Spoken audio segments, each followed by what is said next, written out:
Patchwork Heart Ministry and Fiat Ministry Network invite you to discover your mission, a brand new in-depth monthly video series featuring engaging Catholic speakers who will challenge you to live your life abundantly. For only $25 a month, you will receive a personal monthly mission, including 3 full-length inspirational talks that build upon a new theme each month. Sign up for the Discover Your Mission tier at patreon.com/patchworkheartministry today.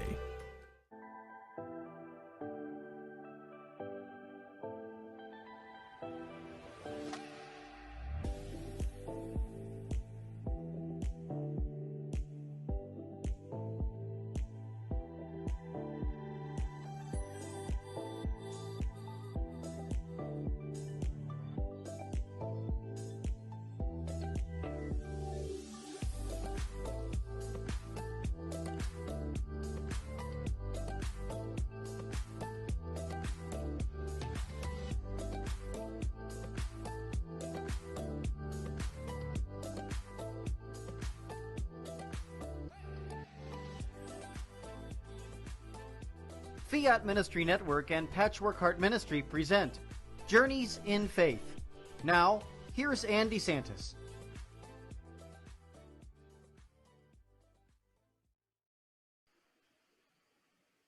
Hi, welcome to Journeys in Faith here on Fiat Ministry Network. This is Andy Santis. Great to be here. And I have an amazing guest. I have Michael Augsberger. Michael is the founder of CatholicFilmCritics.com. And he's also been a guest on another show of mine, a podcast that some of you are familiar with, Sowing Hope. So thank you so much, Michael, for being here with us on this Friday night. And thanks for having me again. It's I'm going for the grand slam of your shows, actually. So this is the 3rd one, and I got to get one more. So I'm just trying to keep up. That's right. That's right. Because you were also a guest for the foundation that I represent. That's the St. Raymond Nonatus Foundation, where we did a video and talked about some of your experiences with faith. So thanks for being here on Journeys in Faith. So now the name of the show is Journeys in Faith. So, we have to talk about your faith journey. I would love for you to share with us a little bit about your Catholic faith and just enlighten us about how you became more devoted to your faith. Well, sure. I have to thank my mom for all that. She's the one that raised us in the faith, and to me, it's almost like being an American, right? It's a cultural thing. It's not something that I chose, but eventually I chose it, and you choose to embrace it. You choose to say that this is part of your culture and who you are, and you do certain things because you do them and because they're right.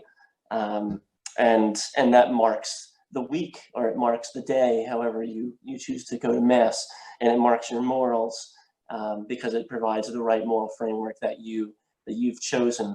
And I was just lucky enough to have had it from my beginning, thanks to my mom. So that's my story, and I was also lucky enough to go to Catholic school all my life for the most part, and a Catholic university where you can walk down the hallway and go to Mass in your slippers, which doesn't hurt very much either. So, it's been something I've been glad to embrace as I've gotten older, and embrace even more tightly.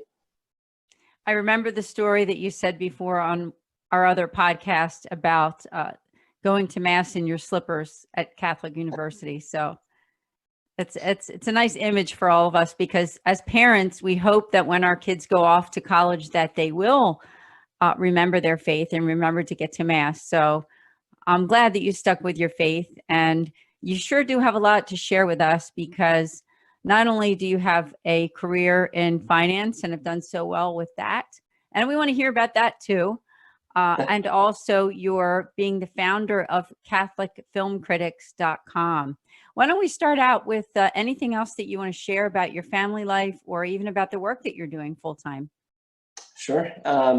Well, I would say that my family is very important to me. I mean, I think everyone says that, but I think that the reason, and I go into this in some of my film reviews too, that the reason for me that you choose to do a certain line of work, or you choose to do something You choose to go up and out every day to leave them in order to come back to them and to and to spend the time with them.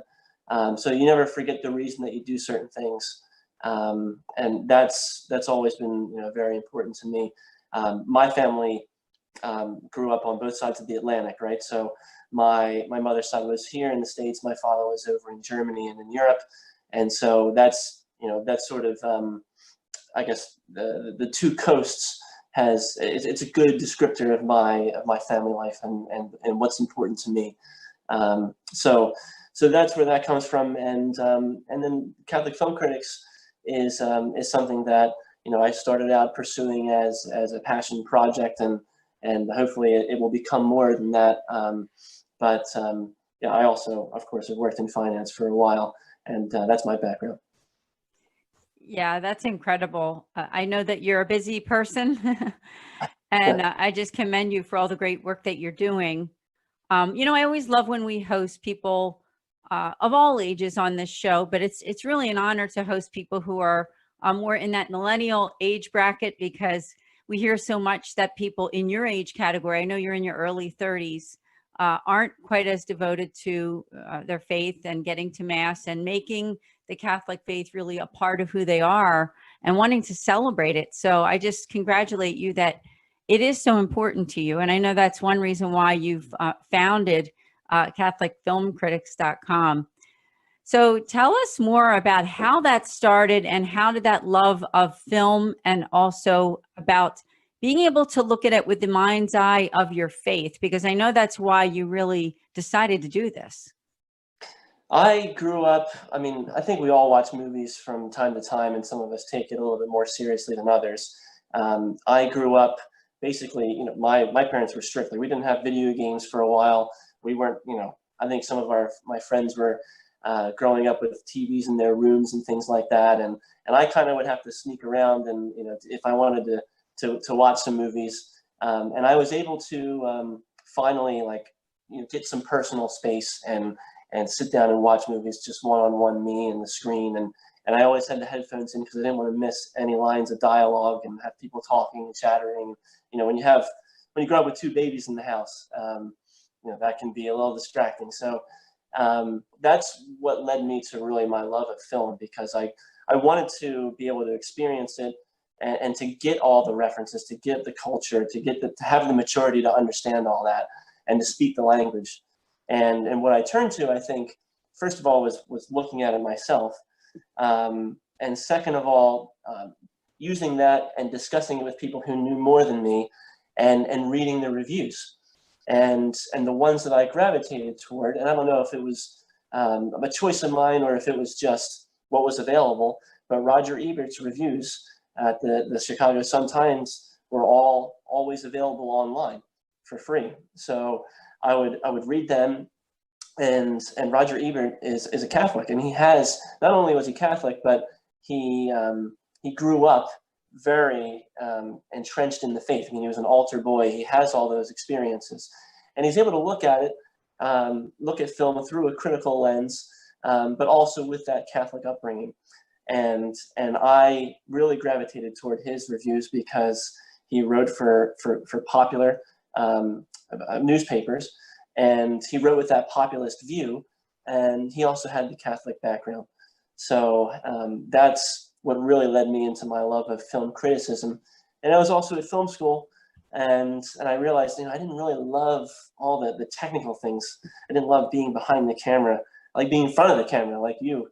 And I like writing about film. So while I do think that I would be a good director, and I think I can give out orders and bark them out pretty well, I didn't love all the technical aspects of it. So that's why I got into film writing. And I think I found my place there. Well, based on my own review of your website and your writing, I think you are one that is very introspective, and you do have that the real proper critique of a film, especially in the light of faith. And we don't have that much of that these days, right? I mean, not many people look at a film in light of their Catholic or Christian faith to be able to see, what is this saying to me about what I believe, right? is it saying something to me about my faith, even if it isn't a quote like Catholic or Christian film? Can you talk about that a little bit? Because, you know, there's a lot of secular films that also have a great message that can enrich people's lives. Yeah, I think for me, it's enough to have my background and to have I have a certain moral system and what I believe is right and wrong, and that's foreign based from the church, right? So I think bringing that to the table, once I look at a film and evaluate it on its artistic merits, my my background and my faith can't help but influence that. It's going to be instrumental in that, and I there's no way that you can separate that. I think that if you're doing good writing that comes from within, comes from deep, it's very personal, and you don't want to extrapolate the two. You don't want to separate the two. Some people would say, you know, that's how you should go to the voters' booth as well. I think that's true, and I think it's definitely true when you're voting with your ballot on films. You don't have to shy away from what you believe is right, because there are many critics out there, and they're all going to have their own personal takes on things, and people will gravitate toward those that are most like them, or who make them think the most, and that, you know, if your backgrounds are similar to your readers, or even if they're not, as long as you're getting them to think and to notice things and to question, then that's a good thing, and you've done your job. Yeah, that's incredible. So if people are watching or listening right now on podcast, please go to CatholicFilmCritics.com. I'm noticing that you have a real list there of critics too. I'll just name a few: John Anderson, yourself, Sister Helena Burns, FSP, Frank Frost, Lisa Hendy, and I know she's from Catholic Mom, where I'm a writer too, Carl Kozlowski, Vince Kuna, CSC, Dr. Richard Leonard, SJ. I mean, talk about some of the people that you've worked with in this project that you're doing. Very lucky to work with great writers from all over the world. So we have 4 Australian critics. You mentioned Richard Leonard. He runs the entire Australian office for Catholic Broadcasting, and he's got a number of writers with him. Peter Sheehan is the president of Australian Catholic University. Peter Malone has been writing for decades. He's got something close to 15,000 reviews out there. And Callum Ryan is a young guy like myself who's already served on juries in different film festivals, like in Berlin. So they're very strong, and we have a gamut of writers that run from very conservative Catholics to more liberal Catholics, and I think that breadth is what makes us very strong. Because if you want to have a look at a film in a very strictly moral sense, then you've got Catholic News Service, right, and their writers who don't just look at it from a strictly moral sense. They also have a great grasp of the artfulness of a film, and they're able to write very well about that. Like John Mulderrick, who actually runs that office and is the most prolific writer on our roster.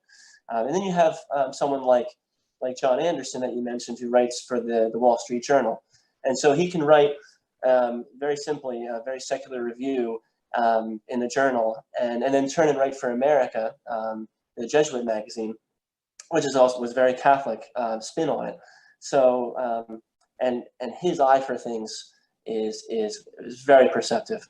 So we're very proud of all the people who have chosen to join us, and what we do basically is just try to promote their writing as much as we can. We direct traffic toward their own publications wherever they are, and try to get them more eyeballs, and try to band together the Catholic writers, so that you have one place you can go to see, okay, there's a film that has maybe a controversial issue for Catholics, and you want to know what Catholics think about it. Well, you've got 15 or 20 writers writing about the same film. You've got someone looking at it from a very moralistic view. You have someone looking at it from an artistic view. You've got people who are in the middle, and who want to incorporate both things. And that's what makes us very strong. I'm sure that you yourself have learned so much about this whole process. So when did you start, Michael? When did this, whole project begin for you?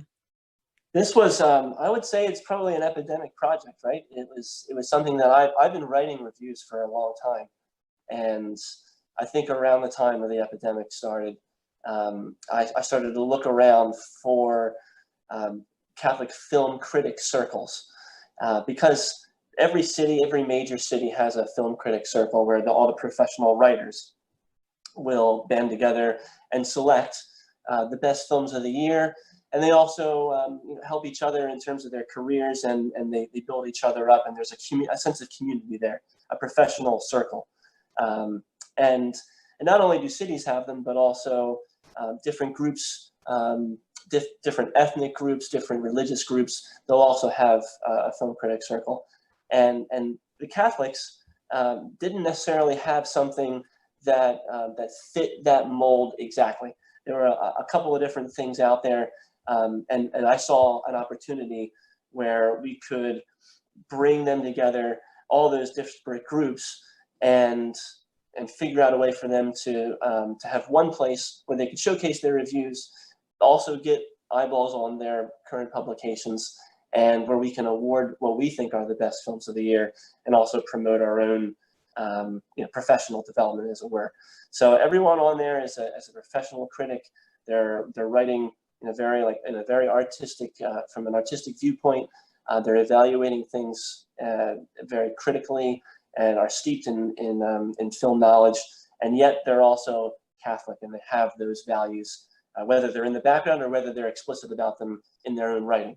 And that is where it started. And in about a couple of months, we've put together about 20 writers and going strong now. Yes, I'm grateful also to a former guest who was on Journeys in Faith and also the Sewing Home podcast, and a friend of yours too, Sister Nancy Usselman of the Pauline Sisters. She was the one that kind of connected us, and I actually think it was Lisa Hendy as well. That was a common connection for us. So I'm so grateful that they brought us together so that you can share your gifts with everyone. I love your website because not only do you talk about the actual critics, you have reviews, awards, top 10, mentorship, and, of course, your join and contact. What is the idea of the mentorship on your website? That comes from a lot of other film critic circles that are location-based, right? So when I was starting out writing, and even currently, I'm in touch with one of the writers of the Philadelphia Film Critic Circle, Stephen Silver, who was instrumental in kind of getting my feet wet and putting me in touch with different people in order to further my career and my writing ability. So I wanted to offer that as part of what our critic circle is going to become.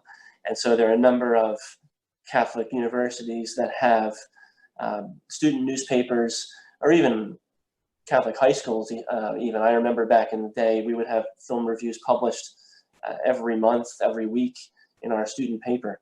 And any of those kids, young adults, students who are Catholic, or who have the Catholic moral backgrounds, and want someone to take them under their wing and show them what professional writing is, then that's what that's for.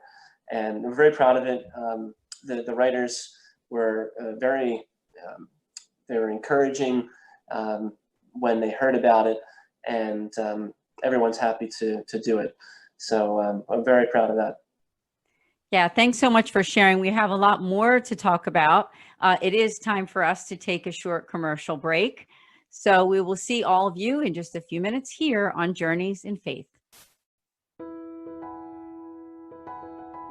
Hi, my name is Ann DeSantis, and I'm the director for the St. Raymond Nonatus Foundation for Freedom, Family, and Faith. You can learn about us on our website at nonatus.org. I'm here to tell you today about two great podcasts that I hope that you will tune in.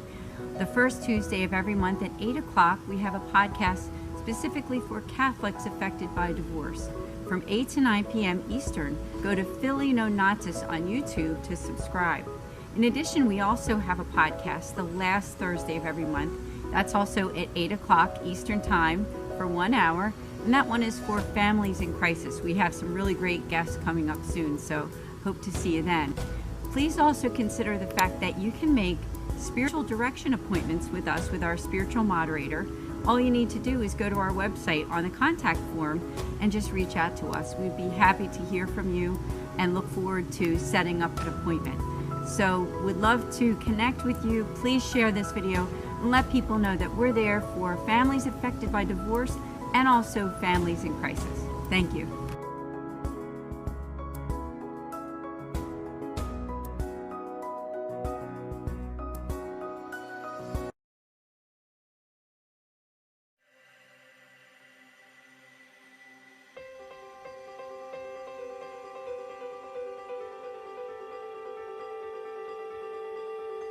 Patchwork Heart Ministry and Fiat Ministry Network present the Discover Your Mission series.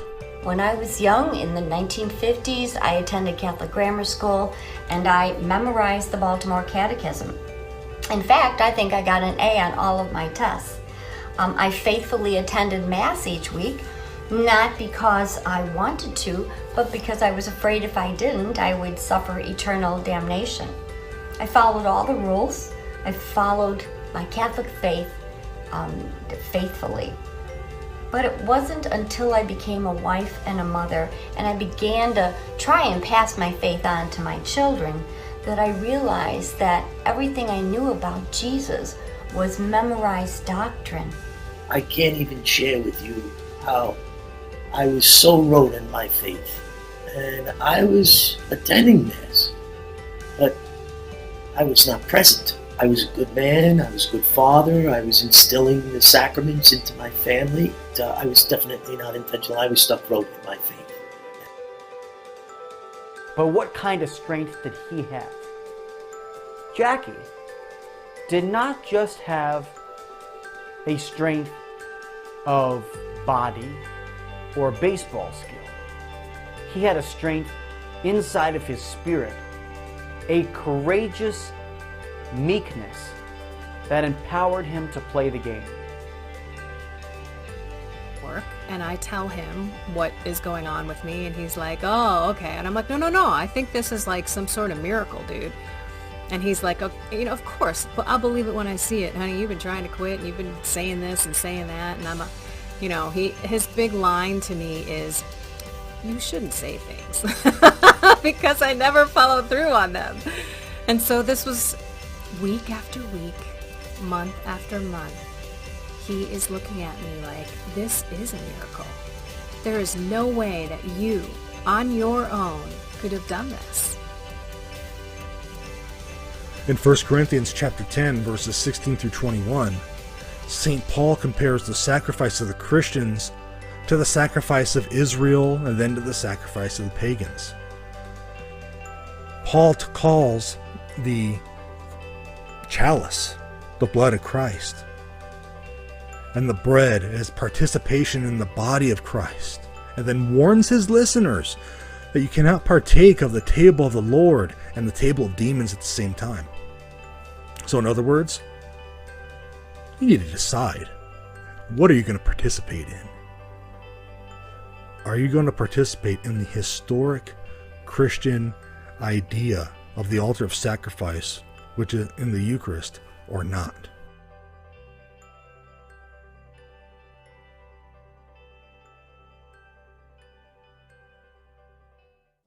Welcome back here to Journeys in Faith here on this Friday night with my amazing guest, Michael Augsberger. He's right from my area here, right in the greater Philadelphia area.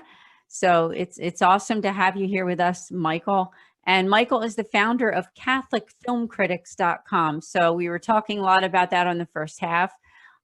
So please do continue, Michael. Tell us more about what is it like for you working with all these wonderful film critics, watching these great movies, and also being able to communicate with the public your opinion and the opinions of others about maybe some secular movies that are out there, but being able to look at it with sort of the eyes of faith. Yeah, it really is a privilege to be able to work with some of the writers that we have. I mean, they've been doing it for a lot longer than I have, right? And they know what they're doing. I mean, we've got someone who's written a book about film criticism, how to critique a film. And that's Peter Malone in Australia. So, I mean, to learn from them has been amazing, and to see their passion for it, to see the discussion that it drives. I mean, that's why we created it, right? So that we could come together and have people with similar viewpoints, but different enough. I should say similar faith backgrounds, but different enough experiences and thoughts on things, and things that strike them in films. That's how I always say, I mean, if you want to write a good review, what strikes you about the film?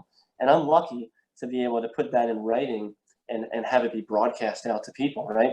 Because I mean, what I see in a movie, that's based on what, the experiences that I've had, and what is it, what kind of memories does it jar up for, in my past, and how does it affect me? That's going to be different from how it affects you, how it affects anyone of your viewers out there. So that's what really is the privilege, to be able to put that out and to have the ink printed, as it were, and that's why it's fun. Yeah, it does sound like so much fun. And I know we've had some other conversations, even aside from shows, about how it's affected your life. Now, since you are here on this network, it's called Fiat Ministry Network, and I do want to invite people who are watching to like this page, and please to subscribe to Fiat Ministry Network and Patchwork Heart Ministry, our partnering networks there. I'm sure that it has also enhanced your faith watching these movies, because you're looking at it through the eyes of your Catholic faith. Can you think of some movies over your lifetime that have made like a major impact on your own faith life? Oh, well, I don't think that you can even start talking about it without bringing up The Passion. That's why that film exists, right? It's, if you don't know the story of Jesus, then you can get lost in it, right? Because it just drops you in, and it doesn't explain things. You know the story, and I think, to me, like, I respond well to a film like that, where you're not necessarily given all the general dialogue that gives you the background exposition.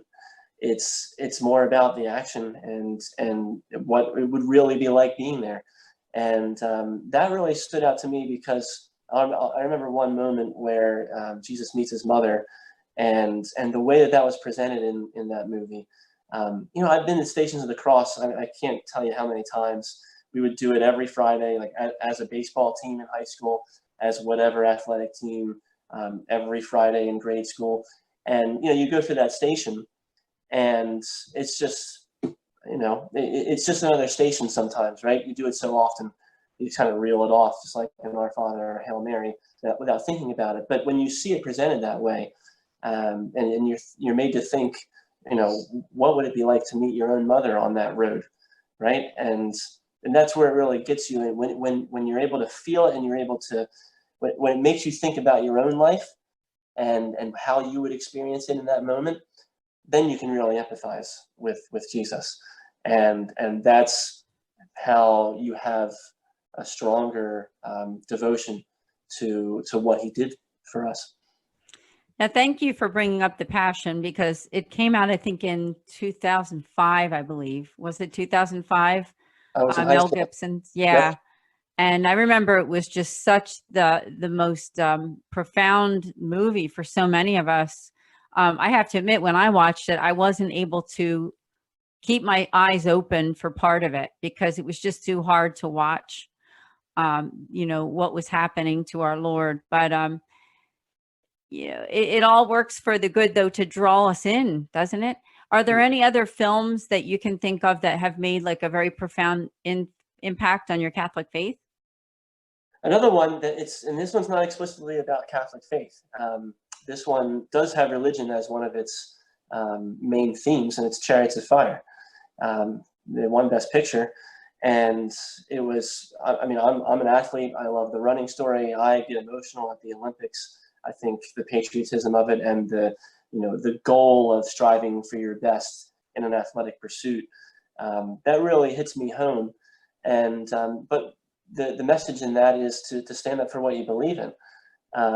Where you have Eric Liddell, who firmly believes he's not supposed to run on Sunday, and it doesn't matter whether you think that that's right or wrong. I mean, the World Cup final is always on a Sunday, and NFL athletes are playing on a Sunday all the time, and there's tons of Catholics out there. We don't really think about that anymore as being against God's law, but that's what Eric Liddell believes in 1924, and to see him stand up to his king, and or his future king at least, and those are the best scenes in the movie to me, and that's always been inspirational. And of course, when you talk about great films, you have to talk about great soundtracks, and the music in that is incredible. Yeah, I'm glad you brought that up. You know, that is a movie that I actually saw in the theaters, and I was in high school, and I do remember that movie, and it did have a profound impact on me. So thank you for bringing that one up. Now, we also talked about the fact that you are a millennial. You're in your 30s, and you know, it's a fact that some people within your age bracket are not really engaging in their Catholic faith as much as maybe some other age groups, especially older ones, right? What advice might you have to people your age, and maybe even how can films, good films, really help to bring them back in? I don't know. You're more savvy at social media than I am, so you might be able to speak to my generation better. I mean, I'm still stuck in the written word over here, but I think you know, when you look at films today, there has to be a balance between striking. You have to strike the balance between what's going on in real life and documenting it right, and also documenting a true, like a good moral sense. And that's where things are difficult now. And I guess I would say to people who are my age to be able to evaluate it, to be careful about evaluating things like that. Just for an example, I mean, it's almost taken as a given, right? That in films these days, like the next logical step in a relationship is to move in together, things like that, right? And to be able to take that out and to parse it, but also to say, okay, well, if that's really what's happening out there, you know, maybe it has to be documented, and you have to document real life, but you also have to cast a critical eye on it from a moral perspective, and even from a filmmaking perspective, or an ethical perspective in terms of what does it do for the narrative, how does it hurt it, to be able to look at things like that with a critical eye in terms of how it affects the characters and how it affects the narrative. That's important, and that's what I would ask of young people now, is to say, you know, is this really good? Yes, it documents real life, but is it really good for us? And that's what I would ask people to do, just to take a step back and ask that question. Yeah, I think it's very important, because many people, and I don't think just your age, but many people watch movies for one reason and one reason only, and that's just entertainment. And they're not thinking about, is this making me a better person? Is what I'm watching enriching my life so that I can go out and be who God made me to be, right? And so when you think about it that way, it's much different than just sitting on your sofa with a beer or with a drink and just relaxing and not really thinking about what this movie is doing to your soul, right? So I think that's amazing that you're doing what you're doing. Thank you. I mean, over time, you know, it's sort of repeated exposure to it, right? I mean, the more that you sit through something that tells you this is what's proper, this is what happens, this is what the world is like now, you start to believe it, right? Because all you have is your experience, your own experience. You don't know what everyone else is doing out there. So yeah, it's good to keep a critical eye on things. And sometimes you just want escapism, right? Sometimes you just want to have the beer, and you don't want to have to think too hard about things. And there are good films for that. But anything that is going to cause you to think a little bit more critically is going to be more worthwhile. Yeah, good points. Good points. Another part on your website is a part that says join us. And I thought you could just talk about that, because you mentioned that writers, presenters, critics, are people that can join you in what you're doing? Yeah, there are a lot of writers out there who write for mainstream media who are Catholic, and that's who we want to be with us. We have a core group of writers right now, and anyone who shows the values that we have as our cornerstones, I've reached out to. Anyone who's referred to me, anyone who is interested in doing that, and a lot of the time, it's people who may or may not be Catholic. They just happen to write in that certain in that vein, with those morals as their backbone, and we're always open to evaluating whether or not someone's professional writing is what we're looking for. And so, if that's something that you like to do, or if it's something that you maybe you haven't done in the past, but you would like to get started on it, we have the mentorships. We have writers who are willing to take time to try to get you involved in it if you like, and find avenues for you to find an audience. Yeah, that's awesome. Thanks so much. And I know we were going to take some time to talk about some fairly recent films that you've done some reviews on. One of them, I believe, is Little Women. So I thought you could talk about that with us, because that book came out way long ago, but then the movie was maybe a couple years ago, I think, or within the last year and a half.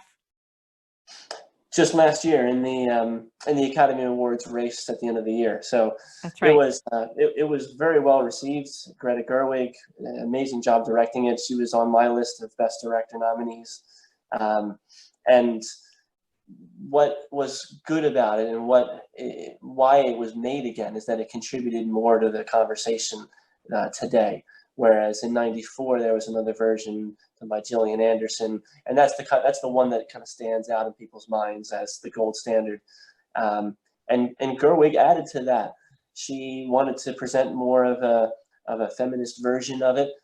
She geniusly, I would add, played around with the timeline, doing flashback, and the reason for that was important. She wanted to make things more immediate, and the lighting showed that, and the ways that the daughters interacted with one another and what they're striving for. She focused on more than what had been focused on in the past. And so what led me to really be touched by it was that it wasn't as militantly feminist as a lot of people made it out to be. I think that she wanted to make the statement that whatever a woman chooses, whether that is a career, or whether that's being a wife and a mother, or whether it's being a religious, anything, as long as it's her choice, then she should be applauded for that and should be supported for that. And again, when you apply that to any situation, there are certain things that we think, okay, maybe not everything should be a person's choice, right, when it comes to abortion, but when it comes to career, when it comes to that, then that should be applauded. And the fact that she did that for Meg as well as for Jo, the two sisters who chose vastly different paths, is something to be commended. And to do it that artistically, and to do it with such great music and great editing, was very good. And I would say her closing shot at the end makes a statement. And I won't go into, I don't like to spoil things, but my take on it was different from a lot of other critics, I would say, because yes, it does show her her embracing her career, but it also, I thought, it relegated her love and her marriage and her love for her man, and I don't think that that's necessarily should take a back seat. I think they should be held up. I think love is the reason that we do the things that we have a career, that we try to be successful, and we're all called to love. So that's not something we should shy away from. Oh, I agree wholeheartedly. And you know, part of who we are is vocation, right? I mean, that's the calling. So now thanks for sharing about Little Women. Another one that you mentioned to me is one I think called The Marriage Project. Marriage Story. The Marriage Story. So please do, please do talk about that one. Marriage Story, I thought was the best film of the year last year. And I mean, I love Parasite. It won Best Picture. I was supportive of that. But to me, Marriage Story spoke the most. And it's because it is, at least in my background, right? What God has joined, no man should put asunder, right? So to tear apart a life that's been joined like that, it takes an otherworldly effort, and for good reason, right? Any divorce situation like that, because you run the foundation for the adult victims of divorce back when they were children. So more than most how that can affect families, and I do too as a child of a divorce. So I think that the reason it was so good is that the director Noah Baumbach did not pick sides. He projected each side equally. Everyone has their own spin on things, and everyone believes they're in the right, and they both care for each other, and you can see that's palpable in the film. And it was a very personal statement from him, because he's also a child of divorce, and he's gone through divorce. So he's been on it from all sides. He's made a study of it in his filmmaking efforts, even in the past. And I thought it was the best of the year. Yeah, thank you for sharing. Now, I think, was there one more that you wanted to talk about?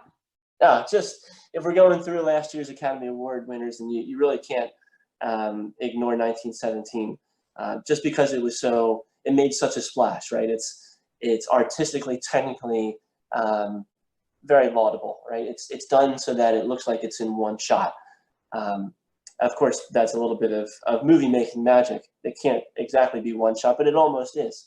And I gave it 4 stars. I thought it was very good, but it was also lacking, I thought, in terms of character and in terms of story. It was very one-track minded, and a lot of people said that it looked like a video game, just from the way it was shot and the way that it focused solely on what the characters were doing, without much opportunity to develop character. I called it a dance. It was a very visually tantalizing dance, but it wasn't any deeper. And another thing is that I went to go see it with my brother, and the story is about a young private trying to save his brother. And so right there sitting next to me is my own. And I wasn't made to feel what the character is trying to accomplish because of the style of the movie. And so while, yes, it's very admirable, difficulty doesn't inspire awe, though. Yeah, thank you for sharing. It's so good to talk about those recent films, and I just want to encourage people to go to CatholicFilmCritics.com and read some of his awesome critics of these movies, and also all of the other people who are working with Michael on that site and doing such fabulous work. Just kind of backtracking a little bit, when we talk about movies that help to make us better people, make us really make faith a bigger part of who we are. I mean, you said The Passion of the Christ. Is there any other movie, if somebody's watching right now and thinking, I want to watch a movie that's going to make me be the best version of myself and live out the virtues? Is there anything else that you can mention that could help them? Well, that is a tough one. Something that will make them live up to their values.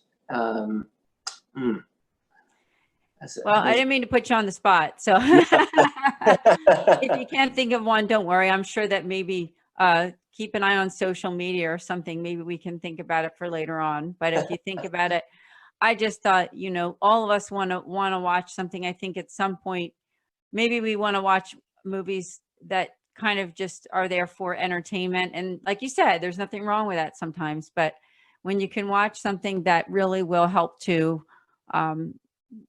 go in a better direction in your life and put God first and see the good and maybe also see the evil, but be able to choose what's good over what's not good for our lives. So, One thing that comes to mind now that you gave me a few moments sure, I figured it would.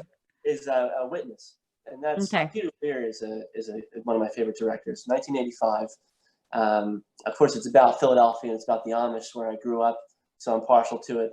But you have your cynical cop that goes out and has to live in the Amish world, and he's got to finally like work with his hands, and it's about doing the right thing. It's about respecting what other people do, and he probably goes back to his job thinking inspired by that, and by their faith and by their communal work ethic. And so I think that that would be a good film if you're looking for something. Okay, yeah, thank you so much. Now, how about somebody who is watching and thinking that they would like to get more involved in writing? Any advice to upcoming journalists of how they can, make the best of what they're doing and maybe go on their own like you have? I mean, you've developed this website by yourself, and really it has snowballed into something really wonderful. Thank you. I think that it's about making connections, right? And that's one of the reasons why I started in the first place. I wanted to make the connections. That's how I met you. I wanted to meet people who are Catholic and who have done something about it, right? Who have made a splash in the writing world. And if I'm going to count myself among them, right, and I've got to introduce myself, I've got to know them, right? So really, I mean, if someone's trying to be up and coming and get into it, it's about reaching out, sending things as much as you can, and working on the craft, right? You have to read. You have to read what you want to be like. If you're reading novels that are escapist and aren't necessarily the most stylistic, then that's what you're going to write like. But I grew up reading Roger Ebert, and so is it any coincidence that I try to emulate his style, or at least try to? I'm not saying that I'm like him, but that's what I aspire to be. That's what I admire. If I want to pick a writer that I want to be like, it would be a novelist. It would be Fitzgerald, right? Because I love The Great Gatsby. I love the way it's written. It's written in the way that I wish that I could think. So I just admire the way that it's on the page, and so that's what I would say. Read the ones that you love the most. The magazine writer that I love the most is William Langewiesche. He's got German background, and he's very confident, and he takes your hand and he carries you through stories. And I love his style. And so read what you want to emulate and what you want to be like. That's what I would say. Oh, no, that's really, really good advice. So thank you. Now we're headed toward the end of the show. I wondered if you wanted to share anything about upcoming events or things that people can take a look at, or out for the future for CatholicFilmCritics.com, or any kind of call to action that you want to mention. So our awards are going to be given out yearly, and that's no surprise.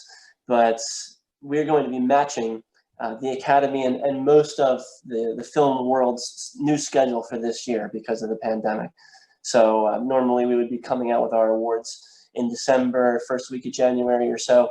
The deadline that the Academy has set now is the end of February of next year. So our awards won't be coming out until right about then. That's what I would say to keep an eye on, because we're going to be debating and presenting what we think are the best films of the year. And you're going to get 20 different opinions on that, all from Catholic people, but even from people who have the same religious background, there's going to be a lot of disagreement, and that's what's going to be fun. And we'll see what writer is most similar to what your views are. Yeah, that's awesome. So did they go to your website to keep an eye on that, on awards? Yep, Is that where right it would on be? the website, we have a button right on the front page that says awards, and you'll be able to track it all right from there. Okay, thank you so much. Any final thoughts? Because we are going to be ending. Thank you so much for joining us. I love being with you, Anne, so thank you for inviting me again. And we'll have to do dinner again with your family. So next time we'll be faster about the check. You guys take care. Yeah, that'd be great. That would be great. Thank you, Michael. Now, I do want to mention to our viewers that there is an opportunity to watch another show with Michael Augsberger. It's called 5 Minutes of Faith. It's on patreon.com/Patchwork Heart Ministry. It's just a 5-minute show, but Michael will be talking about 3 ways that you can become a better film critic to enhance your faith. So you would just need to go to that site, and up on our screen now is the Patreon site. Now, you saw a commercial during the show too. There's a wonderful opportunity for you to be a member of Patreon, Patchwork Heart Ministry. It is called Discover Your Mission. It's bringing basically a church ministry, a church mission as a download right to your phone or your laptop for you to enjoy at any time. So it's a wonderful program through Fiat Ministry Network and Patchwork Heart Ministry. Again, Michael, I thank you so much for joining me here on Journeys in Faith. Always love being with you. Thank you. Thank you. And we'll see everyone next Friday night at 8:30 p.m. here on Fiat Ministry Network. God bless.